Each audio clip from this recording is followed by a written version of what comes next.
Monsieur le Président de la République, êtes-vous celui que le peuple congolais attendait ou doit-on attendre un autre? Rappelez-vous, cher Président, dans le souci de libérer le pays de l'emprise de la dictature, le peuple congolais a payé du sang de ses filles et fils. Ici, d'heureuse mémoire, j'ai fait allusion à Rossi Chimaga, Thérèse Kapangala, les militants de l'UDPS calcinés dans les installations de leur permanence, Luc Nkulula, les compatriotes des mouvements citoyens fusillés, les mamans catholiques et bien d'autres et dont je ne sais pas citer. Monsieur le Président, en dépit des irrégularités qui ont entaché le processus électoral, votre avènement à la tête du pays a suscité un ouf de soulagement dans les chefs de la population congolaise que nous sommes. Nous nous sommes dit que voici, les inégalités sociales vont prendre fin. Ceux qui ont passé leur temps à dilapider les deniers publics vont répondre de leurs actes. Nous avons espéré vivre désormais dans un pays sans insécurité, un pays dont la souveraineté est bien réelle, un pays où l'on mange à sa faim, où il fait beau vivre. Quand nous analysons la situation générale du pays, du nord au sud, de l'est à l'ouest, les indicateurs de tous les secteurs vitaux du pays sont au rouge. La sécurité, l'économie, la politique, le social. Finalement, Monsieur le Président,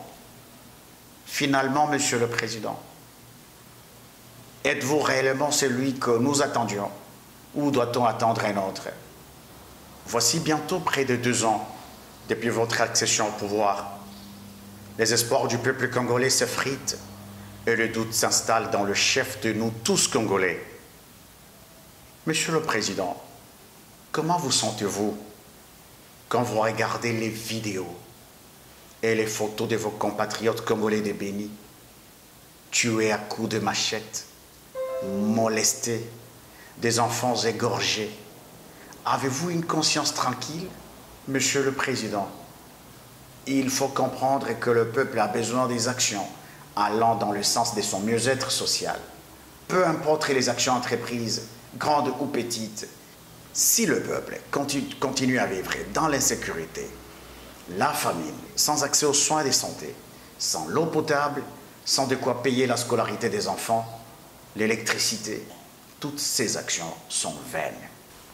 Nous attendions de vous des réformes et des mesures courageuses, mais la mollesse dans vos actions en faveur du social et la sécurité nous fait perdre l'espoir. Rien ne sert à protéger son pouvoir pendant que le peuple croupit dans la misère et meurt chaque jour. Nous attendons voir nos enfants manger à leur faim. Nous attendons voir tous nos enfants aller à l'école. Nous attendons nous voir circuler partout en République démocratique du Congo sans craindre l'insécurité. Nous attendons voir la paix. Nous attendons la paix retourner à Béni. Nous attendons voir nos frontières protégées des ennemis. Nous attendons de vous beaucoup, Monsieur le Président.